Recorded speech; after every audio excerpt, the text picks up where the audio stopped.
It's a Grand Slam. AEW Grand Slam, aka AEW Dynamite with the name Grand Slam to try and make it feel more important when it's not important. We all know that Grand Slams are important in tennis. You've got the Grand Slams, the Big Four. But in AEW, you've got big nothing. Everything's just fucking garbage. So with that said, let's discuss it. AEW Grand Slam. It's going to be a Grand Slam finish. The next 20 minutes is going to be Grand Slam action here. One of us kind of passed out, falling asleep at the moment, but hopefully he can wake up and we can maybe get something going here. Or is he just going to fucking lay there? Tell you what, guys. Tell you what. Aye, tell us what. This show was absolute shite. Grand Slam, whatever you want to call it. Roger Federer, mate, he could be 80 and he'd produce better performances than this. Coming for a guy that doesn't even like tennis. But anyway, here we go. We kicked off the night with the Ring of Honor. The Ring of Honor World Heavyweight title. My Ring of Honor, my fucking bed watching Cesaro. Ring of Honor World title is Claudio Castagnoli, the champion, versus Chris Jericho, the 580-year-old challenger. I mean, Chris Jericho, I like him, right? The guy's reinvented himself, one of my favourites of all time, no doubt about that. But this whole new current wizard, I'm a wizard, and I'm gonna hit you with a fireball. I mean, that does nothing for me, right? I mean, I kind of wish Jericho would hit me with a fireball so I wouldn't be able to see this shit anymore. Blind me for life, Jericho. Do it. Go, Chris. I just don't get it, man. You know, 1 minute he's a wizard. He thinks he's Harry Potter. Next minute, I'm Lionheart. I found a time machine. I'm 30 years younger. You know what I mean? Like, what is it, right? Just, mate, it's time to go back to WWE, right? AEW, you had a fun wee run. You had a little bit of the bubbly. But, you know what? It's over now, right? This is bubbly has ran out. Yeah, there's no bubbly left. It's time to go and taste the premium champagne on WWE. Get yourself a Legends contract. Get, you know, a Mania match and get one last run. Come on. I mean, you and Edge on Raw, I'd watch it.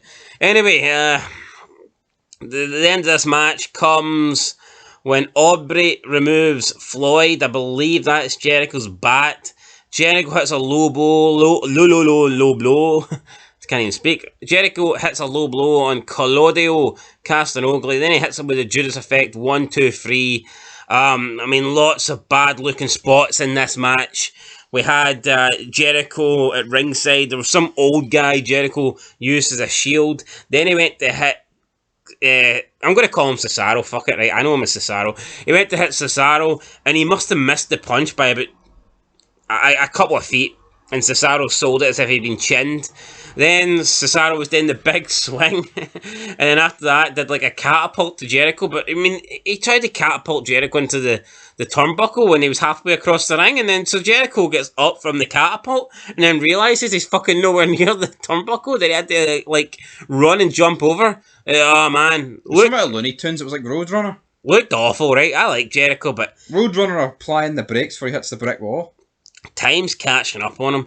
And during this match, all they did was talk about fucking Cesaro's long legs, right? I mean, if you want to talk about Stacy Keibler's long legs, then fair enough. But seeing you start talking about Cesaro's long legs, it's gay, right? I don't even think his legs are that long. To be honest, I haven't really looked at his legs, but the commentary team... He's a boring bastard. The commentary team, you know, were obsessed with his legs in this match for some reason. And you can do the swing. Oh, you can do the swing of the ring. I mean, the swing of strong swing or something, swing style. Fuck him. He's pish, and he's no longer the Ring of Honor champion. Jericho's the champion. After this, JAS come out, congratulate Jericho. Then you've got Daniel Garcia, who is the Ring of Honor pure champion, and he kind of begrudgingly kind of like shakes Jericho's hand or whatever. So I think they're basically setting up that Daniel Garcia doesn't see himself as a sports entertainer, doesn't like the way Jericho goes about his business. He wants Jericho to win fair. That's what you're going to get here. It's going to be, mark my words, it's going to be Jericho versus Daniel Garcia in about 3 months' time, 3 weeks' time. What is going on? Maybe 3 days on Rampage, like, who knows? Literally every other person has a fucking belt. And this isn't Invasion where the belts actually were big belts. Yeah, I mean, there's about 20 belts and none of them mean shit. Exactly. I honestly don't even think the AEW World title means anything anymore, just due to the fact that, see the whole debacle with Punk, like, that is an absolute mess.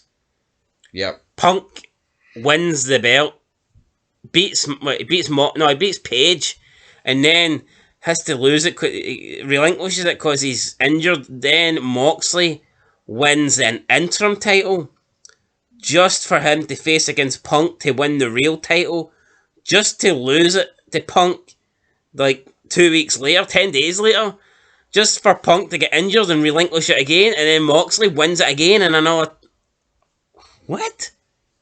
I mean, seriously? Yeah, like, I don't even know what's going on with all that. Was Punk actually injured going back into the rematch? No, I think he got injured in the rematch. What a mess. It's a shambles anyway. Jericho is your new champion. I mean, the match was, it was sloppy as fuck, I thought. Like, it was alright, but it was sloppy. Match number 2, AEW World Tag Team Championship match. Swerve in Our Glory, the champions versus the challengers, the Acclaimed. Keith Lee. We are the Acclaimed. No. I mean, Caster did his wee rap to the ring. It didn't do nothing for me. Can't remember one line. Yeah, I mean, I say no. The Little Mermaid. I know, but who cares? His Little Mermaid's his fucking tag team partner. Now, Fabulous, who is a rapper, came out with Swerve in Our Glory. Like, why didn't he cut a rap? I don't know. I tell you why he didn't cut a rap, right? Because fucking John Cena buried him at WrestleMania 19, and the guy hasn't even had a career since then. Who's even heard of Fabulous? Nobody? Fuck, he's been around that long. Aye. You're 20 years. Cena buried him on the pre-show, and that was it. Game over. He's not he's not recovered for it. I don't even think he spoke since. Anyway, tag team match. You talk about sloppiness again. Really sloppy match. Got Keith Lee and the gay one. What's the gay one called? Bowen, trying to do moves, doing clotheslines, bouncing off the ropes, and just awkwardly when they're having to run past each other and not even do any moves. Then Keith Lee does a Hurricane Rana, barely gets about a foot off the ground, and they're making it as if it's like one of the most athletic things I've ever seen. I mean, not really. Then Fat man rolling out of bed, what it was. Yeah, it pretty much looked like that. Every move looked botched and sloppy until Mr. Ass, 58-year-old Mr. Ass, hits a Faymaster on Swerve Strickland, and then rolls him back in the ring, and then we have the Acclaimed hit their finishing move. Then we got a bad-looking drop kick on Keith Lee to take him out, but then Keith Lee gets back in time. Could have broke up the count, didn't. And then he got drop kicked again.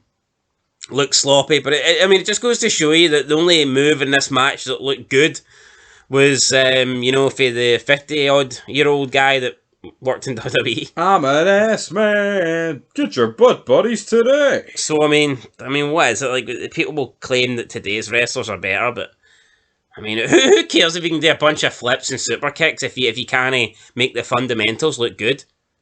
Exactly, this was horrendous. I mean, but I'm glad there's new champs. I mean, Mr. Ass hits a Faymaster on the outside, and as far as I'm concerned, they didn't need to do all these other shitey moves, right? Because that Faymaster looked like he was dead. I know. But, brilliant, man. It was 1999 all over again. Push Billy Gunn, fuck the it. one Billy Gunn. Oh, maybe not that fair than the Billy Gunn. I'm an ass man. Down.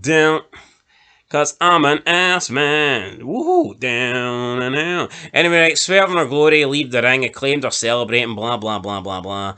We then get backstage with Lexi Nair, and she is here with FTR. Fuck the Revival. Fuck FTR. Aye, they are garbage. The Ass Boys come out, Billy Gunn's kids come up and basically just wreck them. I mean, they pretty much destroy FTR.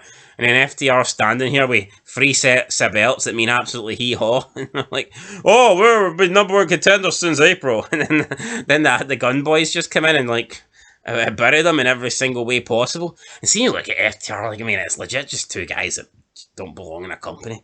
What do these 2 have to offer? Talking about how he's been number 1 contender since April 7th, but hasn't had a match. Then surely you go down the rankings. You're no longer number 1 contender. You've been overtaken by the number 2 contender. Over 5 months ago, and they're still waiting. Go back to Ring of Honor. Ring of Honor. No, but man, look at them. They've got 3 tag belts and none of them mean shit. I know. It don't mean nothing. I mean, me and you could get a belt at that wardrobe and, put it in our waist and... It'd mean more than this. We could... You know what I mean? It's like they say in this, trios championships, all Atlantic championship. I mean...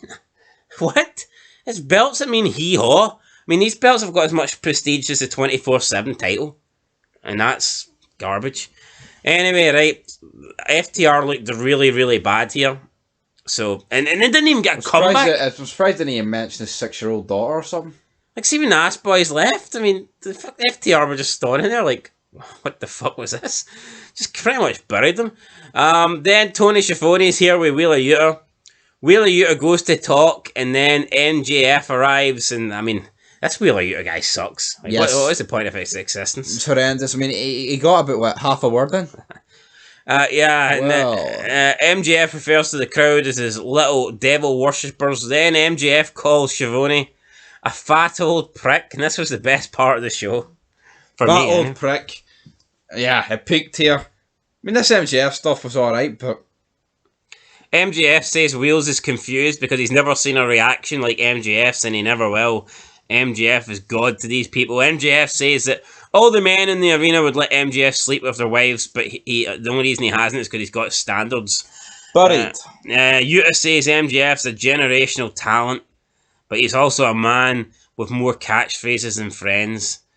And the king of the low-hanging fruit in AEW. But no, it gets me, right? See him saying that about the Friends thing? It's not like Friends was pish. See, back in the day, Friends was getting like fucking 1 billion ratings. Well, you've more catchphrases than Friends. It's not like... He's not on about the TV show, you fucking donut. What's he on about? He's on about he's got more catchphrases than friends, that like no one likes him. He's got no friends. Oh. Right, it's time for you to step up your game in this review. You redeem that. Wheeler Yuta's shite. That's how it's redeemed.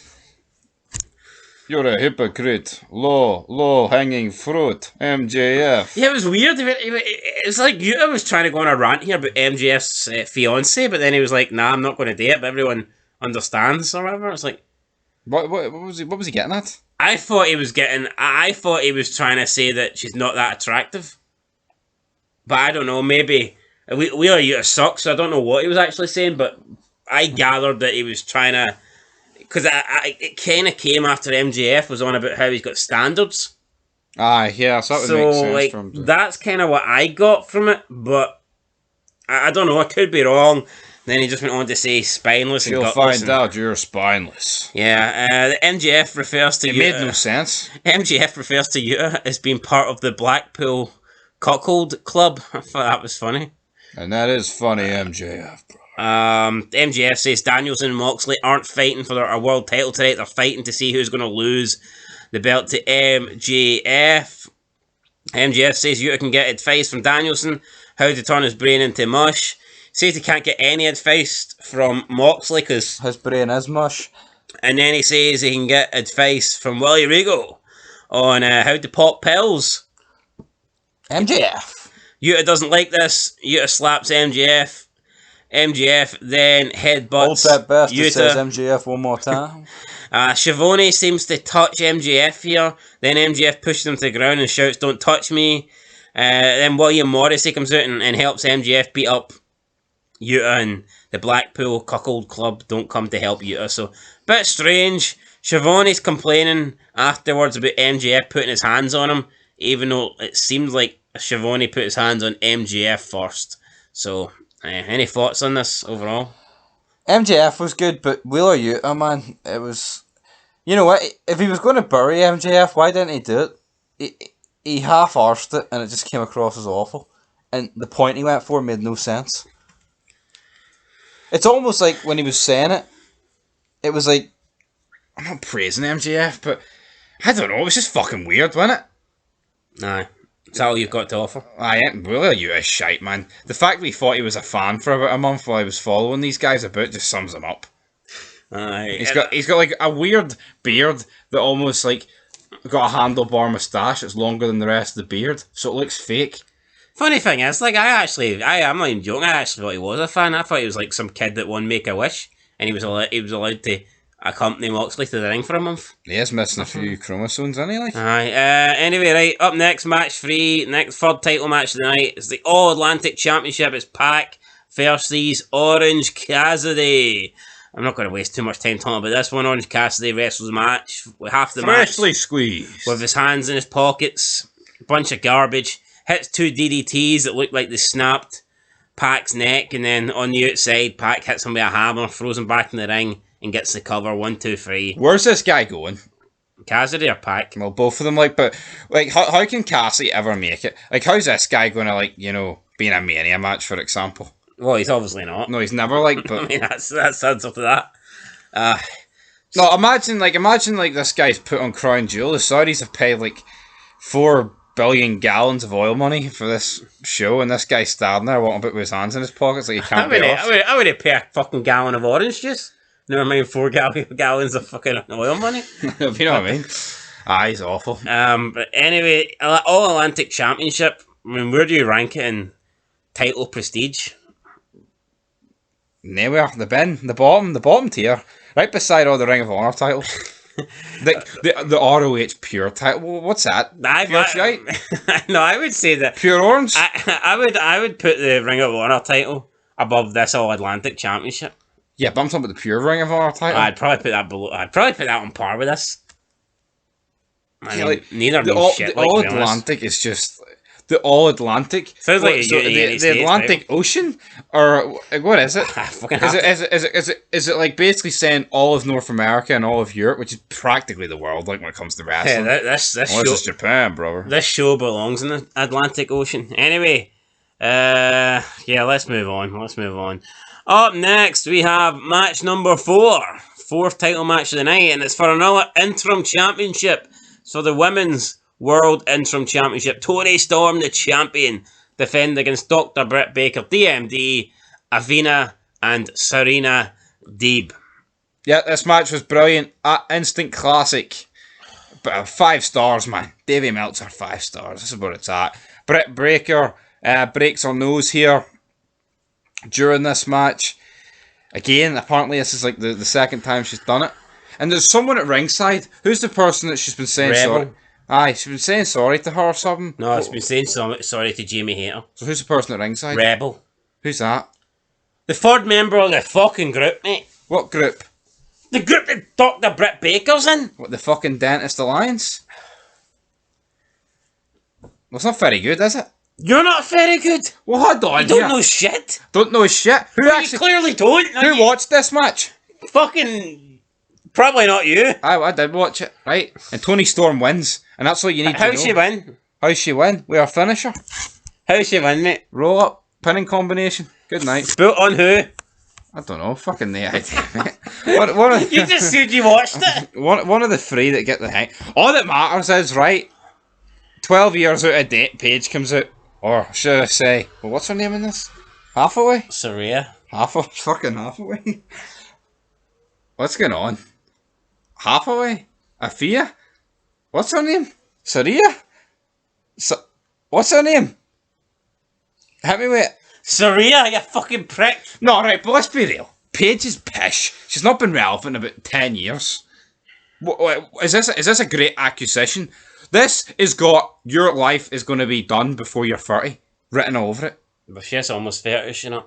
That's my point. She's joined AEW. See, next week, she's going to be getting triple powerbombed on the apron. Done. Right onto the neck first, onto the hard part of the ring. It's another... 14 pile drivers. Right, I'm the guy that knows what he's talking about, right, so I'll take over here. Right, it's another... I mean, it's not a surprise, right? It's Tony Khan signing another former WWE person, so... I mean, we'll see what happens, right? At the end of the day, Paige, when she debuted about 10 years ago? Yeah, debuted about 10 years ago, maybe a bit more than that, who knows, maybe 9. Anyway, right, point is, right, see when she debuted back in the day, right, women's wrestling still hadn't really taken off yet, right, and back then, Paige looked unique, right, there wasn't anyone that really looked like Paige, that's why she got over, right, that's why she got popular. See now, I mean, you look at the indies, right, there's probably there's almost about there's as much women getting into wrestling now as there is men, and you look at, it's all like fucking rejects and stuff that are getting into wrestling now, like it's all like, you know, lefty liberals, and there are people that look like Paige. See, on the indies now, it's like a lot of the women look like Paige, right? They don't look like the models that WWE had back in the day. So, I mean, I'm just being honest, like, Paige is pretty much just an average person. Like, yeah, back in 2013, she was unique, But in 2022, she's really, you know, she's... Well, look at that person on NXT that's from England. Basically the same person. Yeah, she could be Paige. Could be Paige. That sums it up, doesn't it? Oh, but Paige looked a bit gothic back in the day, but I mean, you look at wrestling now, and I mean, there's loads of people that look like Paige. Exactly. I mean, they've all got multicoloured hair and all that shit. That Gigi Dolan, before she dyed her hair orange, I mean, she looked like Paige. So, I don't see Paige being a big deal. And also, another thing that hurts her is the fact that she's going to Saraya. I mean, you build up, you become famous in WWE as Paige, and then you just change your name to Saraya. I mean, why not just call herself Paige, take out the I? Yeah, literally. I'd rather call myself Paige, P-A-G-E. I don't get that. So, I mean, we'll see. And again, Taz can drop a C, but... And again, people used to mark it over her wrestling ability, but I mean, yeah, alright, but that was in a time when it was like the Bellas and fucking Funkadactyls and... Funk is on a roll. Is Paige really that good a wrestler compared to what we have nowadays? But hold on here, you've missed out something. What about the bad bitch promo? Oh, we haven't got to that yet. We haven't got to that yet, mate. That was in between the last thing. Yeah, well, we're still talking about Paige here, right? So, I just don't see it being a big deal. And then Paige's brother, Sack, his name is Sack Sodius. That's his wrestling name. I mean, if you've ever seen a more indie jobber name, then let me know, because I haven't. And he posts like the image, you know, the wallpaper, the graphic of saying Paige is all elite. And then he's like, how cool would it be? And then he posted one of him, Sack Sodius is all elite. And it's like, you are like... A bum. It's Jeff Jarrett called... Andrade, you're a dime a dozen, right? I mean, there's literally fucking... No, but let's not compare this guy and Andrade. Alright, I'm not going to... Flair, that's harsh, right? I mean, even Ric Flair wasn't this guy's father-in-law. He would never go anywhere near. But my point is, like, that's the only way Sack Sodius would ever get signed to AEW was if, like, fucking Tony Khan wanted to sleep with Paige, and he was trying to do her a favour. But he probably wouldn't even need to do that, because... He'd probably want to sleep with Sack. Yeah, he'd probably rather sleep with Kenny Omega, but even then, I mean, I don't think you need to give Sack Sodius a multi-year deal, man. You could just probably give Paige $1,000 or something like that, and, you know, he'd be fine that way. But there's no chance this guy's getting signed, right? Absolute bum, and it's kind of embarrassing, you know, like, at least Paige has done stuff in her career, like, you know what I mean? Like, what's this guy done? And he thinks just because it's his sister, he but no, it's funny, like... I mean... He would never get... I mean, you could bet your life he'd never get signed out of it. He did a tryout and he didn't get signed. Oh, but I could honestly see... Remember they made the movie? The Rock's movie? But look at the way AEW signed people. Look at the roster. Why couldn't this guy get on it if you realistically think of it? Because he would just be losing matches on AEW Dark. I'm not saying he could go on it, like, but it would just make zero sense. It would just be another signing. But nothing makes sense on it. Well, let's just pump money at him. Because he's ex-WWE. No, I mean... he'll hear WWE tryout, man. Get him in. Tony Khan signs ex-WWE people. I don't think he's that desperate to sign someone who had a WWE tryout. He signed like a 14-year-old. Well, maybe. Well, who knows? Right, backstage we've got the baddies. We have Diamante gets involved, and then they're like, oh, I thought you were bringing your friend. And then she's like, oh, I did. And she goes, please welcome the original bitch, the biggest bitch of them all. Some woman that we've never heard of, can't even remember her name. She comes in, fucking eyes spaced out, deer in the headlights, and then she talks and goes, hey, I'm an AEW. And that's it. And it was like, what? They tried to talk as... Like, I thought it was going to be jazz or something. Yeah. And even that, I wouldn't say it's mark out, 60-year-old jazz appears, but fuck me, at least. Who is this person? Like, legit, who was this person? I'm an AEW. No, who was this person? I'll see you next week. No, who was this person? The fucking female version of Keith Lee. Jesus fucking Christ. Alright, so eyes were gone, man. Windy liquor material. Atrocious. Anyway, Paige, did she get a big... It was a big pop, like, can't deny that, but... You know, is it going to go anywhere? Is it going to be a big pop every week? Does that mean she's a megastar? No. Right, then we well, get... I mean, put it this way, on face value, like, Paige is the biggest star in the women's division in AEW. Well, it's not even close. Yeah, no, that's what I'm saying, though. Yeah. Oh, but Britt Baker's oh, You really know how to make me feel like Britt Baker in Pittsburgh. What about Paige and Norwich, Well, I mean, Paige is a bigger star than all the AEW women put together. For the simple reason is she's had WWE exposure. It's a fucking bigger star than the Young Bucks and Kenny Omega. Yeah, I'd say so. I guarantee you more people know Paige than Omega. Just go on Twitter followers and fucking Instagram followers. I mean, Paige... She was fucking GM for a bit. You know, yeah, youngest women's champion of all time. Then she was in Total Divas. Had a lot of publicity outside of wrestling as well. I mean, it's a no contest. So, I mean, I don't care. I mean, Tony Khan, if he puts the belt on Paige, then, I mean, I guess there's no guarantee she's going to be wrestling. But, I mean, look at this. I mean, Daniel Bryan, serious neck injury, goes to AEW and he's taking powerbombs neck first on the ring apron. So, I reckon Paige will be getting powerbombed on her neck within a couple of weeks. Yeah, definitely. Definitely. Right, main event time. It's AEW World Heavyweight title. It's Moxley versus Bryan Danielson. Sadly, this means one thing. Regal's on commentary. That's exactly what I was going to say. And it is mad, right? William Regal, one of my favourites. I mean, watching the Attitude Era back and watching the Ruthless Aggression Era back. I mean, this William Regal's he's epic, right? He's arguably the best part about most shows.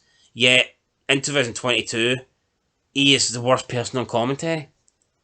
He is worse than Excalibur on commentary. I don't want to spoil the match, guys, but we know each other's moves and reversals. And we're not allowed to counter them. I mean, what? Fuck off. I don't know. This match was slow, dragged out, shite. Slow, dragged out shite. That's pretty much it, innit? That seems to be you sum up everything in AEW that way, though. Oh, well, come on, right? I mean, I can take a fast-paced match as a fucking... But these guys are literally just switching submission moves, slaps. There was a bit where they were both upside down with their legs tangled and slapping each other, but skimming each other with their fingernails. Like, come on. And even the DDT does now. What's it called? The Power Game Shift or something? The Power Game Shift. Like, it looks more like a suplex. Yeah, it does. It looks like It doesn't look like a DDT anymore. Looks like a front dragon sleeper suplex or something. Front headlock. It doesn't look like suplex.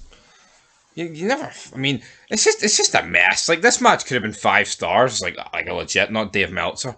Right, and you've still got to look at it from a point of view. Well, hold on here. Punk gets injured. He wins the interim belt. He takes on Punk, beats him, then loses the Punk 10 days later. And look at the mess we're in. Literally just waste it. Like 3 months. Utter shite. But John Moxley. Pill popping John Moxley's the AEW World Champ. Where does it go from here? Is Daniel Bryan not buried? How many matches this guy lost? Yeah, they've done a Bret Hart on Daniel Bryan. It's WCW Bret Hart. I mean, all we're waiting on now is someone just kicking him in the head and finishing it. Yep. That's it. I mean, that's pretty much it. That's pretty much it, man. After the match, Moxley celebrates. Okay, I mean, it is what it is. He chokes, beats Danielson by choking him out.